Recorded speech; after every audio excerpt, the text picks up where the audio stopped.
Hello Internet, this is game 2 of the Glasgow Regional against one of my very dearest friends, Jake Birch. Now, if you saw the Glasgow stream, this game was streamed live, so you might have seen this one already. It's a pretty long game as well, actually, one of the longest, if not the longest of the tournament for me. Jake was a little bit nervous about playing on stream. He doesn't have a good stream record. I was a little bit nervous because I hadn't been using this team too long, so I wasn't super solid with it. And I know that Jake is a good player, and he can win. It's not a stretch of the imagination for Jake to beat me at all. And again, looking at the team matchup, his team was quite similar to the team that Paul used the last round with the Ho-Oh and Kyogre, which actually I was a little bit worried about.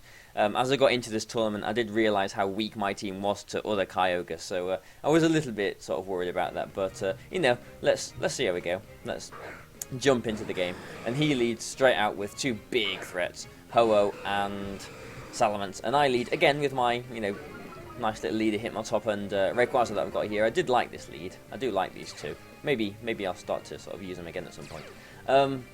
But here's all the intimidators and pressures and everything, so we know the order of speeds. And I make a really risky play one. He predicts my fake out nicely onto his Salamence, because obviously his Salamence is the one that's threatening my Rayquaza. So that's the one that's I'm more inclined to use fake out on. And I do, so he gets that right. He gets a bit of chip damage onto me here, but I mean, now that his Ferrothorn is in, I'm not really too sure what momentum that's doing for him. But at least he gets the bit of chip damage onto my Hitmontop. If I did have like a Focus Sash or something on there, then it's gone now. But I say this is a risky move because I could see this happening. Obviously, I could see the source happening because, I pressed the button on that one, but I could see this happening. He goes for a Sacred Fire, and I'm just thinking, oh, please don't burn me. Please don't burn me. And he doesn't. If he had burnt me there and then I think the game would have been over. I don't think I could have come back from that if he'd burnt me there. So that 50-50 roll in my favour, he could not, wow, I was so relieved there. So, next turn, I withdraw my Hitmontop. My Rayquaza, by the way, is at +1 now because he did, intimidate me with his Salamence and I Sword Stance. So I'm at +1, so I'm still in a, pretty good position. Not quite +2, but pretty good. I play this turn Surf. I don't want him to burn safe, if I can speak. I don't want him to burn me this turn. So I protect my Rayquaza, he protects his Ferrothorn, and I bring in my Ho-Oh. I thought this was a pretty safe switch in. If he goes for a Brave Bird onto my Hitmontop, which he could have done, then, okay, it would have done a decent amount of damage. He's at -1. This is a pretty bulky Ho-Oh. It is a little bit different to John Who's Ho-Oh, but it is still pretty bulky. I thought I could take it, and I've got leftovers as well. Whether he does just go for the burn again onto my Rayquaza, and so I'm very thankful that, that I did protect. That turn. Didn't want to push the boat out that much. Just wanted to, play it a little bit safer. But right now I'm in a fantastic position. So from a turn 1 that was pretty bad for me, in a fantastic position now because his Ferrothorn is just protected, so I'm free to attack it again. My Rayquaza is at +1 with a Life Orb as well, so I'm threatening a knockout on anything, really. And he maybe loses his bottle a little bit. He goes for a double protect on his Ferrothorn and doesn't get it. I go for a Dragon Ascent onto his OO because I think, well, whatever comes in on that slot, I am knocking it out. I was kind of hoping that Kyogre or something would come in, but, anything really. I'm just hoping that anything will go down, so I was just happy to get the knockout there. But I actually go for a substitute here with my Ho-Oh. There we go. So I wasn't really too sure. I did take a little bit of time trying to think if I should go for a Sacred Fire or a substitute, because I know that the Ferrothorn did protect that last turn, so if it didn't switch out, then it would be knocked out without the double protect. But I thought he would probably bring in maybe Kyogre, or maybe he could bring something else in. And, if I didn't get the burn, then I wouldn't have got too much mileage out of that. So I thought, well, if I go for a substitute, then I'm stopping any intimidates in the future. And it's probably going to give me a better foothold in the game going forward. So if he did get the double protect there as well, then I would have been really kicking myself that I didn't go for the substitute. So quite happy that I did that, even though really looking back, maybe I would have liked the knockout just to make the game a bit simpler for myself here. But either way, I'm not complaining at a free substitute like that, especially with leftovers healing me back now as well. So I'm still in a really good position, but not as really good as it would have been if I just knocked the Ferrothorn out. My Rayquaza goes down to neutral attack here, and yeah, he actually plays his turn quite nicely, I think. Yeah, I should have actually withdrew the Rayquaza here, but I don't know, because my Rayquaza is actually faster than this Salamence right now, because I have Mega Revolved and he hasn't, so maybe I should have played this turn a little bit differently. But this turn he does bring the Ferrothorn out, probably expecting a fire attack, probably thinking like, surely he's going to go for a fire attack this turn. So he brings the Kyogre out, and I guess I must have overlooked that my Rayquaza outspared his Salamence. Although, even at neutral, I don't think a neutral Life Orb Dragon Ascent knocks out the Salamence. So, I'm not really sure if I agree with my play on this turn, especially with the Rayquaza. But I just go for the Protect there, and he reads that really nicely. He just goes straight for a Double Edge onto my Ho-Oh to knock out the Substitute. I didn't, play around with fire, ha ha ha, because the Kyogre could have switched in, and really his Ferrothorn wasn't really doing anything, just sitting there. As long as my Ho-Oh stayed safe, then there's no way my Ferrothorn was beating the Ho-Oh. So I just go for the Brave Bird onto his Salamence here. I suppose my thinking was that as long as I kept my, and that does a good chunk there as well, my thinking probably was that as long as I kept my Rayquaza safe, so, no Draco Meteors or Double Edges or anything onto that slot, then I could Brave Bird the Salamence and put it into extreme speed range. That was my thinking. But he did bring the Kyogre in as well, so I've got to play this next turn a little bit differently, I think. So, let's see what happens. This turn, I do withdraw the Rayquaza. I am a neutral, so I'm not losing any attack boosts or anything like that. Lapras, I think, is a really safe switch in here as well. He does protect the Salamence. I did think that he would probably fear the extreme speed onto the Salamence, saw through the plan that I was just talking through, get the extreme speed on the Salamence, and then, be fine like that, and he could just Ice Beam my Rayquaza. But I kind of see through that. He goes for the Protect there, I go for the Protect there, and he goes for the, so he does go for the Ice Beam onto my Lapras, which with the Assault Vest does, like, almost nothing. That's, laughable damage, really. I get another turn of Leftovers Recovery, but, even though I'm in a decent position, I'm still not in the best of positions, because he's got the Rain up now, and he's always got the Ferrothorn switch in too, so, and obviously his Kyogre does threaten my Ho-Oh now. Lapras, although it can wall attacks from this Kyogre, forever, really, unless it's got Thunder, it's not really offering that much pressure. It's not like, even a 2-hit KO on the Kyogre, really. Lapras is a Pokemon that you really just want to sort of grind things out and leave it as you win condition sort of thing. Next turn, yeah, he plays this smartly. He knows what Lapras does. He knows that it can learn Ice Shard, and his Salamence is in Ice Shard range at this point. So he brings in the Ferrothorn, so nice play with that.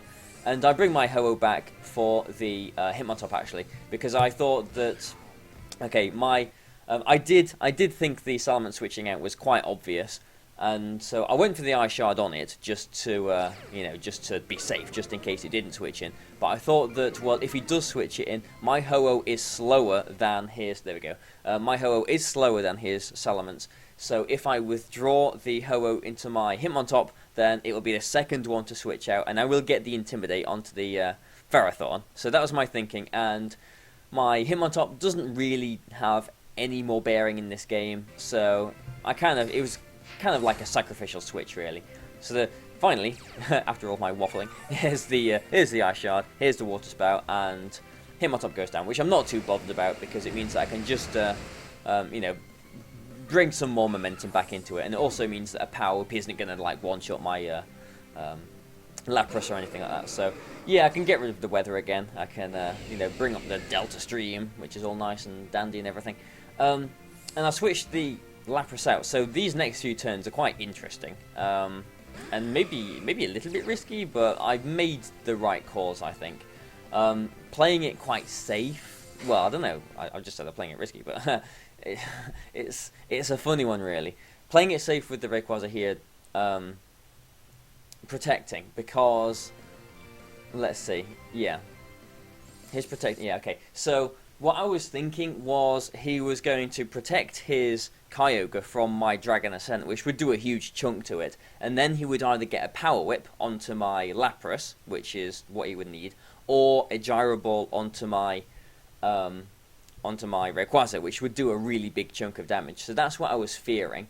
I suppose I was thinking that his Kyogre would fear my Rayquaza attack so much that he wouldn't go for a Water Spout, or if he did go for a Water Spout and if I attacked, obviously it would do nothing. So like, I didn't think he would Scald into the Lapras, so that's why I thought this turn was quite safe to do. And, you know, again, it works out quite nicely for me, because he does actually go for the Gyro Ball into the Rayquaza. He didn't go for the Power Whip actually onto the Ho-Oh there. So now I'm in a, you know, I've sort of jiggled myself into a better position, because the rain isn't up anymore. My Rayquaza does threaten the Kyogre with a massive attack, and my Ho-Oh again threatens the Ferrothorn with a fire attack, because there's no rain anymore. But I switch out the yeah, you can see how this you know, gets a little bit strange. I switch the Ho-Oh out again back into Lapras, and he protects with his Ferrothorn. That's exactly what I thought he would do, because okay, I can attack into the Kyogre, but he needs his Ferrothorn. He's keeping his Ferrothorn safe as his win condition now. So I suppose he was probably hoping that his Kyogre would stick around and he'd get like a big Scald off onto my Ho-Oh or something like that. But I just go for the Dragon Ascent onto this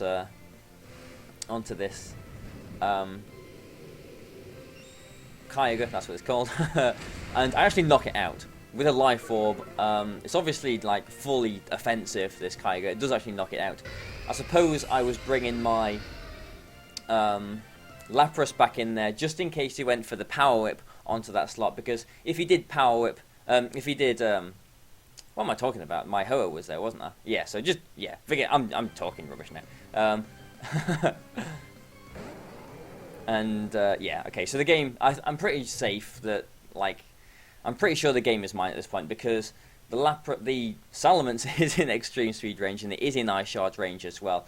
So I'm thinking that he's going to protect this slot. My Lapras can't protect here, though, to sort of stall out his protect.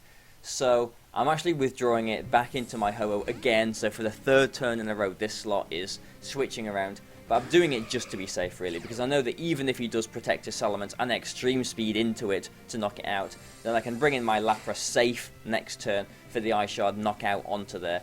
And even if he, like, Gyro Balls into the, you know, Rayquaza and knocks it out, I've got a safe Ice Shard onto the Salamence there. But, you know, it just works out even better for me, really, because I get a really free switch into my Ho-Oh here. You know, onto the Power Whip. I protect, like, this is an ultra safe turn as well. I didn't really need to protect the Ho-Oh, but it was just in case this Extreme Speed didn't knock out the Salamence. Just because I didn't want him to get a massive, like, double-edged critical hit onto my Ho-Oh. So I'm just playing it extra safe, but I'm pretty sure an Extreme Speed would knock it out, yeah. And it does. And he goes for the Gyro Ball here onto my Rayquaza, which is absolutely fine. But just as long as I keep my Ho-Oh safe, and he's only got his Ferrothorn left, and there's no way that I'm losing this game, basically. So, you know, finally I've stumbled my way through through this game. Pretty long game, actually. Plenty of turns going in there. Yes, I mean, it's just my 2 against his 1 now. So the game is over. And this game was on the stream, and I went for a substitute here. And they were like on the stream saying, you know, oh, you know, that's not the way that Barry plays. You know, there's a bit of disrespect there and all the rest of it. And like, it really was not anything to do with that. I mean, Jake is one of my closest friends. Like, there's obviously no disrespect at all. But I just wanted to play it extra safe. I mean, I know that the game is won at any point at this point, but I just wanted to play it safe because, you know, Sacred Fire can miss. There is that 5% chance. And I just, you know, I was just playing it super safe. Just because, like, a combination of Brave Bird and Freeze Dry will knock the Ferrothorn out from here. So, like, no disrespect at all. It was just playing it super safe. And I'm sure Jake knew that as well. I'm sure he didn't think that I was disrespecting him or anything like that. A combination of these attacks does actually knock it out as well. Amusingly, like, you know, Sacred Fire isn't a contact move, so, you know, I wouldn't have been taken been taking iron barbs and all the rest of it if it came down to it that way. But you know, that's a really long game, and there was lots of switches there. So you know, I finally got my way through there. So I hope you've enjoyed. I hope you understood my my post commentary on this. So thanks a lot for watching, guys. You know, again, if you've liked it, please share and like and do all the nice things that you can do. Thank you, guys, and you know, tune in for Game 3 tomorrow. So thanks a lot, and goodbye for now.